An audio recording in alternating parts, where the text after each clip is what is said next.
Farmer sarpanch व social activist Rakesh कोल जी इस समय हमारे साथ मौजूद है। राकेश जी, सबसे पहले आपका स्वागत है हमारे चैनल में। धन्यवाद आपका। राकेश जी, आपने सुना ही होगा, अभी ये इशू जो है देश भर में चर्चा में है कि जो ख्वाजा मोइनुद्दीन चिश्ती की दरगाह है उसमें जो है शिव मंदिर है। किस तरह देखते हैं जिस और जो कोर्ट के द्वारा जो है एक नोटिस भी जारी किया गया है उसको लेकर के।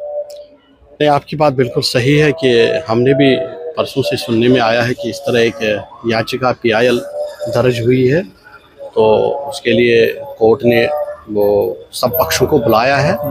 तो अगर देखा जाएगा तो इस ऐसी नौबत नहीं आनी चाहिए। अगर ये दोनों संस्थाएं, जो ख्वाजा मोइनुद्दीन चिश्ती दरगाह की जो कमेटी है और जो से ये पीआईएल किया, अगर वो मिल बैठ के कहीं बात करते तो बेटर वही रहता था, ताकि कोर्ट का दरवाज़ा नहीं खटखटाना पड़ता। मगर अब कोर्ट का दरवाज़ा खटखटे, कोर्ट का भी एक दायित्व बनता है, अगर उसके पास कोई चीज़ पहुंचा तो उसको सुनना है। तो ये एक अच्छी बात है कि उन्हें सबका पक्ष लेने के लिए मेरे ख्याल से दोनों कमेटियों को बुलाया है, इसको भी बुलाया। ये एक जो डिपार्टमेंट है जो ये देखता है, आर्कियोलॉजिकल सर्वे ऑफ इंडिया है, उसको भी बुलाया है, तो उनसे भी वो बात करेंगे। तो अच्छी बात है, अगर कुछ मसला उसी दिन हल हो जाएगा तो अच्छी बात हर किसी के लिए, वरना एक किस्म का एक वो तनाव बन जाता है, जो रिसेंटली आपने खुद भी देखा यूपी में किसी को भी मारना, किसी की भी जान जाना, ये अच्छी बात नहीं है, किसी कम्युनिटी के लिए भी ठीक नहीं है। अफवाहों पर ध्यान नहीं देना चाहिए, बिना वेरीफाई करके जो भी चीज़ें हैं उसको आगे फैलाना, वो एक आज क्योंकि ज़माना बदल गया है, आज सोशल मीडिया का ज़माना है, आज पता नहीं चलता है। अभी हाथ में मोबाइल होता तो मीलों दूर पता, हज़ारों मील पता नहीं चलता है कि क्या हुआ क्या नहीं हुआ। तो हमारा सोशल मीडिया एक ऐसा एक साधन है जिसकी वजह से हम तुरंत उस चीज़ को देखते या पता चलता है। मगर जब तक कि असलियत चीज़ पता नहीं है तब तक मुझे लग रहा है भरोसा नहीं करना चाहिए। 1911 में लिखी गई एक किताब को जो है उसकी डायरेक्शन देते हुए ये कहा गया कि उसमें भी ये चीज़ मेंशन है कि जो शिव मंदिर है वो ख्वाजा मोइनुद्दीन चिश्ती की दरगाह में मौजूद है। किस तरह देखते हैं, जिसके बाद जो है ये एक्शन जो है वो लिया गया, नोटिस जो है वो जारी किया गया। देखिए, पहले भी ये अर्जियाँ आई थी इस कोर्ट में, तो खारिज की गई है, तो अब दोबारा आई है। उसका कुछ हवाला दिया है, जो आप बोल रहे हैं कि जो 1919 में एक किताब लिखी है, किसी जस्टिस साहब ने लिखी है, उसने उसका हवाला दिया है, या कुछ और भी हो सकता है। तो ये मैं मतलब नहीं कहूँगा। मैं कहूँगा कि उन्होंने याचिका की, उन्होंने दायर की, उन्होंने ये भी कहा कि हमने खुद वहाँ जाके जो है संशोधन किया कि वहाँ पे जो दरवाजे हैं उन पे उस तरह की चित्रकला है, ऐसा है वैसा है। नहीं, वो तो देखिए, अगर हम देखेंगे तो यहाँ पर भी है। रिसेंटली आपने भी शायद सुना है कि शुपिया में एक पहाड़ के आसपास एक ऐसी चीज़ें मिली है, जो अवशेष मिले हैं, जो भगवान शंकर की जो मूर्तियों का मिला है। तो ये मैं इसमें मैं ये नहीं कहूँगा कि क्या उन्होंने दिया, क्योंकि मैं खुद गया नहीं हुआ, मैंने खुद देखा है वहाँ। मगर मेरा यही कहना है कि उस चीज़ वहाँ तक नौबत ही नहीं आनी चाहिए थी। अगर एक सर्वसम्मति से ये मिल बैठ के कुछ बातें की होती है, कोई न कोई, देखो, मिल बैठ के बात करने से एक समाधान निकल सकता है, मगर नियतन साफ होनी चाहिए हर किसी की। तो समाधान निकलने में कोई बड़ी बात नहीं है। समाधान कहाँ नहीं निकलता है। आज खुद देख रहे हैं दुनिया में कितनी जंगें हुई है, मगर आफ्टर ऑल जो बात करने से मसले हल होते, ठंडे होते हैं, वो इन चीज़ों से होते नहीं है। अब अदालत के पास अर्जी आई, अदालत को उन्होंने कुछ हवाला दिया, अदालत ने सबको बुलाया 19 दिसंबर को। अदालत उस चीज़ का सुनेगी, अदालत उस चीज़ का गौर करेगी। बिल्कुल, हाँ, 19 दिसंबर को उसकी अगली हेयरिंग है, वो उस चीज़ को देखेगी, उसके हिसाब से वो अपना पक्ष रखेगी।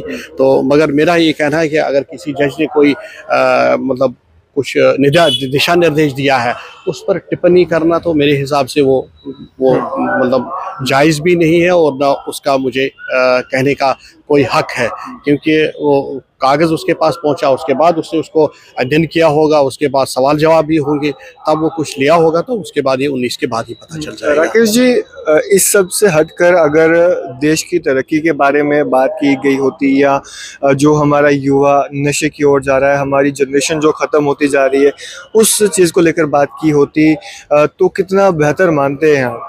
आपकी बात बिल्कुल सही है। हम तशवीश में हैं, खासकर मैं अब अगर अपने जम्मू कश्मीर को देख रहा हूँ और जो यहाँ के आंकड़े आ रहे हैं, बड़े चौंकाने वाले आंकड़े हैं, उस पर गवर्नमेंट को ध्यान देना चाहिए, उन चीज़ों पर देना चाहिए गवर्नमेंट को।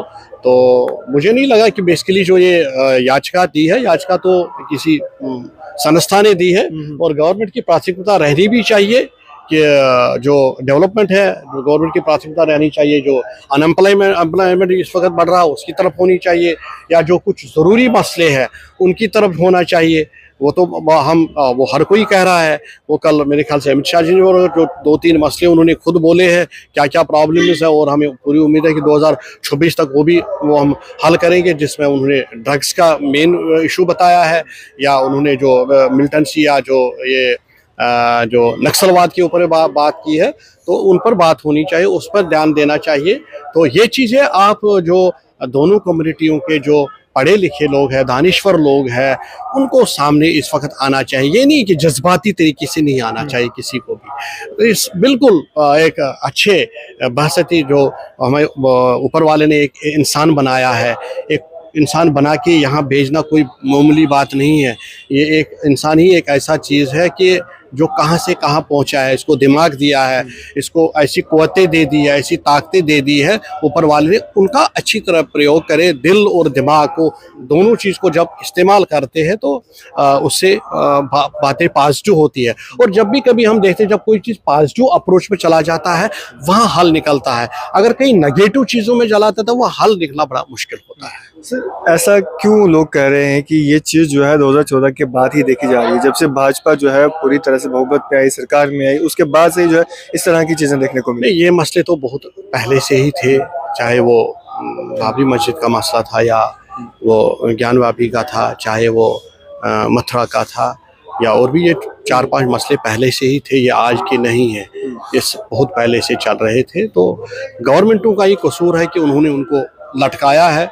अगर वन टाइम कभी डिसीजन हुआ होता तो मुझे लग रहा है कि आज ये नौबत नहीं होती थी, आज ये लोग अफवाहों में नहीं जाते, आज लोग मरते नहीं, किसी की जान ज़ाया होना, किसी की जान जाना वो परिवार जानता है जिसने खोया है।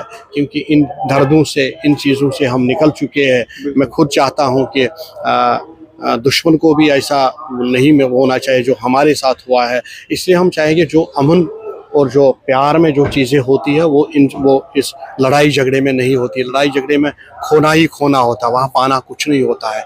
आज खुद देख रहे हैं हम, जहाँ भी जंग चल रही वहाँ क्या पाया किसी ने? कुछ नहीं पाया। वहाँ खंडरात ही खंडरात मिलेंगे आपको, वहाँ लाशें ही लाशें मिलेंगे आपको। वहाँ फिर कहाँ देखता है, जब भीड़ भाड़ होती वो कहाँ देखता है कि ये अली मोहम्मद है, ये तो ये राकेश कोल है, ये संतोष सिंह है, ये फलानी है, वो तो नहीं देखते ये चीज़ें हैं।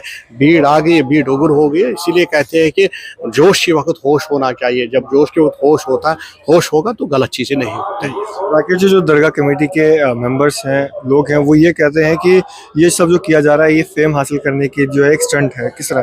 देखिए, हर कोई अपनी अपनी बात बोलने का हक है, हिंदुस्तान है, हम उसमें भी नहीं जाते। उनका भी हक है, उनका पक्ष रखने का हक है, वो पक्ष रखेंगे, क्यों नहीं रखेंगे? अगर उनके पास तथ्य है, उनके पास सब चीज़ें हैं, वो रखेंगे 19 तारीख को। तभी तो मैं कह रहा हूँ 19 तारीख को हम वेट करेंगे, दूध का दूध, पानी का पानी आ जाएगा।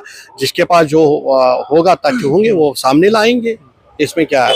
अगर गलत है तो वो उसको, उन्होंने गलत याचिका दी है तो उनके ऊपर होना चाहिए, एक्शन होनी चाहिए। अगर ये गलत है तो इनके ऊपर एक्शन होना चाहिए। वो मैं कहूँगा कि अब हम ये 19 तारीख के ऊपर ही छोड़ देंगे। इस पर हम तब तक टिप्पणी नहीं करें जब तक कि जो अदालत है, अदालत को कुछ चीज़ें ऐसी नहीं दिखेंगी जिससे एक फैसला। और हम चाहते हैं कि फैसला ऐसा होना चाहिए कि बात आगे बढ़नी नहीं चाहिए। चलिए, शुक्रिया हमारे बातचीत करने का। शुक्रिया जी। तो ये थे हमारे साथ फॉर्मर सरपंच व सोशल एक्टिविस्ट राकेश कोल जी, हमारे साथ बातचीत कर रहे थे। आप लोग इस पर अपनी राय रखते हैं, फिर अपने विचार सुझाव कमेंट बॉक्स में जरूर दीजिएगा। और इस तरह के अपडेट्स के लिए जुड़े हैं, मैं देखते रहे नेशन फ्रंट न्यूज़।